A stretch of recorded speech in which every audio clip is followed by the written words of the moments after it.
दोस्तों स्वागत है नए वीडियो में एक बार फिर से आप सभी का।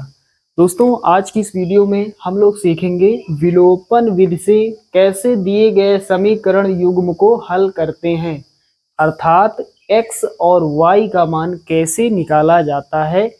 इस तरह का जब हमें सवाल दिया जाता है तब दोस्तों ये सवाल जो है ये क्लास 10th के चैप्टर 3 दो चर वाले रैखिक समीकरण युग्म से है। इस तरह का सवाल बोर्ड एग्जाम में आता है और बोर्ड एग्जाम में 4 नंबर के लिए सवाल आता है। दोस्तों सवाल बोर्ड एग्जाम में कैसे आता है, ऊपर लिखा होता है कि दिए गए समीकरण युग्म को हल कीजिए या फिर दिए गए समीकरण युग्म से x और y का मान निकालिए। तो सवाल यहाँ पर लिखा है आपके सामने। एक समीकरण है x प्लस वाई बराबर 5 और अगला समीकरण है 2x माइनस 3y बराबर 4। दोस्तों हमें यहाँ पर दो चर दिए गए हैं, एक चर x है और एक है y। तो यहाँ पर हमें x और y का मान निकालना है। तो हल करते हैं दोस्तों बिना किसी देरी के। तो सबसे पहले लिखेंगे हल।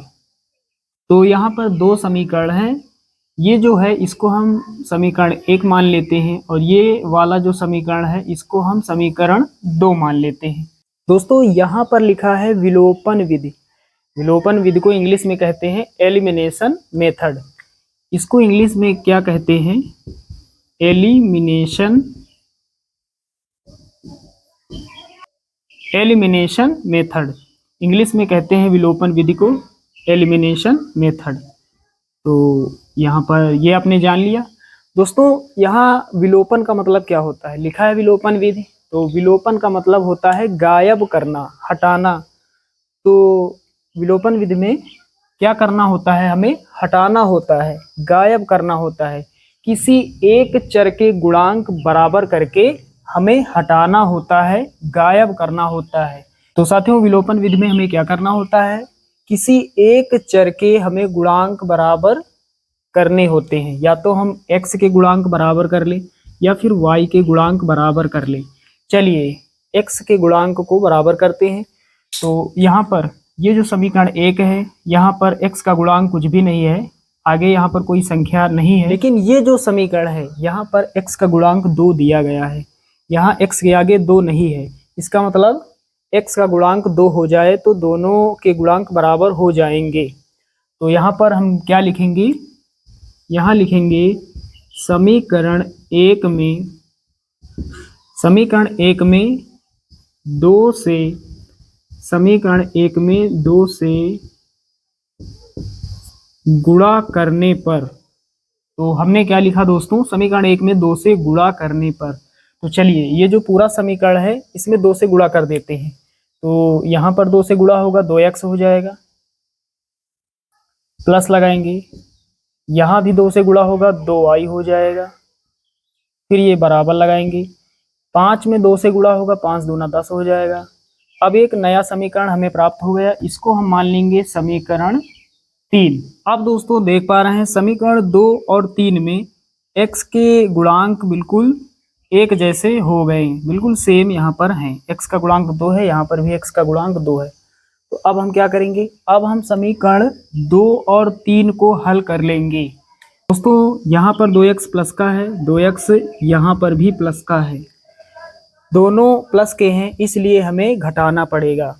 यदि एक माइनस का होता, एक प्लस का होता तब हमें जोड़ना होता है, लेकिन यहाँ पर दोनों प्लस के हैं इसलिए हमें घटाना है। या तो समीकरण 2 में हम 3 को घटा दें या फिर 3 में 2 को घटा दें, काम बिल्कुल चल जाएगा। तो यहाँ पर लिखेंगे समीकरण 2 माइनस 3। समीकरण 2 माइनस 3 इसका मतलब ये हुआ समीकरण 2 में 3 को घटाने पर। तो चलिए सबसे पहले समीकरण 2 लिखते हैं। तो समीकरण 2 है 2x माइनस का 3y बराबर 4। अब जिस समीकरण को घटाना होता है उसे नीचे लिखा जाता है, तो इसी के नीचे लिखेंगे समीकरण 3 को। समीकरण 3 यहाँ पर है 2x प्लस का 2y बराबर 10। अब घटा देते हैं दोस्तों, घटाने पर चिन्ह बदल जाते हैं। 10 के आगे है प्लस तो माइनस हो जाएगा, 2y के आगे है प्लस तो माइनस हो जाएगा, 2x के आगे है प्लस तो माइनस हो जाएगा। 2x अब माइनस का हो गया, 2y अब प्लस का नहीं रहा, अब माइनस का हो गया, 10 पहले प्लस का था लेकिन अब ये माइनस का हो गया। तो 2x माइनस का है, ऊपर 2x प्लस का है, प्लस का माइनस का कट जाएगा, कैंसिल आउट हो जाएगा। अब दोस्तों यहाँ पर आ जाते हैं, 2y माइनस का हो गया और 3y माइनस का है, दोनों के आगे माइनस लगा है। तो आप जानते होंगे एक समान चिन्हों वाली संख्याएं जुड़ जाती है और चिन्ह वही रहता है, दोनों के आगे माइनस है तो माइनस रहेगा, संख्याएं जुड़ जाएंगी। 3y में 2y जोड़ेंगे कितना हो जाएगा, 5y हो जाएगा। फिर ये बराबर लगाएंगे, माइनस का 10 है, प्लस का 4 है, माइनस वाली संख्या बढ़ी तो साइन जो है वो माइनस का रहेगा, चिन्ह आगे माइनस का रहेगा। बड़ी संख्या में छोटी को घटा देते हैं, 10 में घटा देते हैं 4, कितना बचेगा 6। अब इधर माइनस है बराबर के और बराबर के इस तरफ भी माइनस है, तो पहले माइनस से माइनस काट देते हैं, तो कितना बचेगा हमारे पास, बचेगा 5y बराबर 6। दोस्तों हमें चाहिए सिर्फ y का मान, तो ये जो 5 आगे है इसको हमें हटाना होगा। तो हटाएंगे कैसे, ये 5 इधर गुणा कर रहा है बराबर के उस तरफ, ये भाग करेगा, बटे में हो जाएगा। तो y बराबर कितना हो जाएगा, 6/5, 6 के बटे में ये 5 हो जाएगा। तो साथियों हमें y का मान कितना प्राप्त हुआ, y बराबर 6/5, y का मान हमें 6/5 प्राप्त हुआ। अब हम x का मान आसानी से निकाल सकते हैं। y का मान समीकरण 1 में, 2 में या फिर 3 में किसी एक में रखकर x का मान निकाल सकते हैं। तो चलिए ये छोटा समीकरण दिख रहा है, इसी में रख देते हैं, जो सबसे छोटा इक्वेशन होता है उसी में हम रखकर आसानी से मान निकाल लेते हैं। तो ये छोटा समीकरण है, इसी में रख देते हैं, आप किसी में भी रख सकते हैं, 2 में या फिर 3 में। तो यहाँ पर लिखेंगे y का मान समीकरण 1 में रखने पर, तो जिस समीकरण में रखना होता है पहले उसे एक बार लिखते हैं। तो समीकरण 1 पहले एक बार लिख लेते हैं, x + y बराबर 5। यहाँ पर y का मान हमें रख देना है, y के स्थान पर हमें रखना है 6/5। तो पहले x लिखेंगे, y इधर प्लस का है, इसको अभी से इस तरफ भेज देते हैं क्योंकि बाद में भेजना ही पड़ेगा।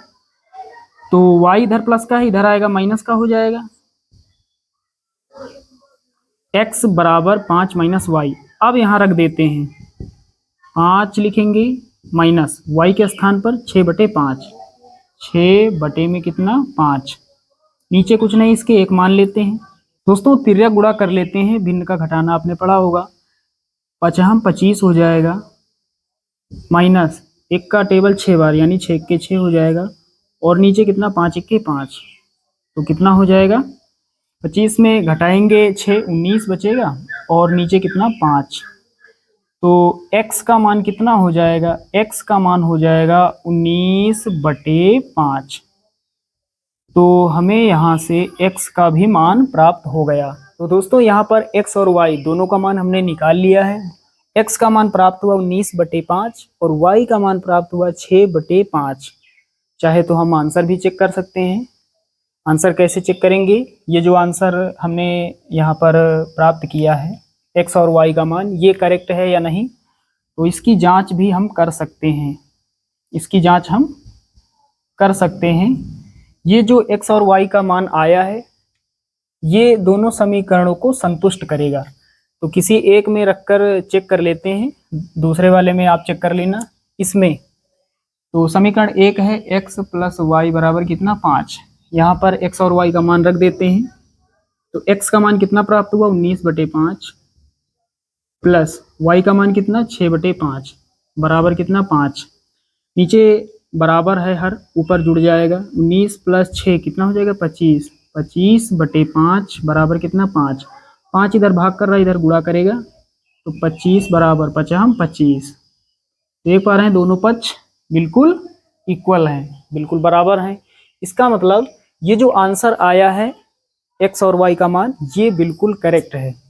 तो साथियों उम्मीद करता हूँ कि विलोपन विधि आप सभी लोग अच्छे से समझ गए होंगे। चलिए दोस्तों मिलते हैं अगले वीडियो में, तब तक के लिए जय हिंद।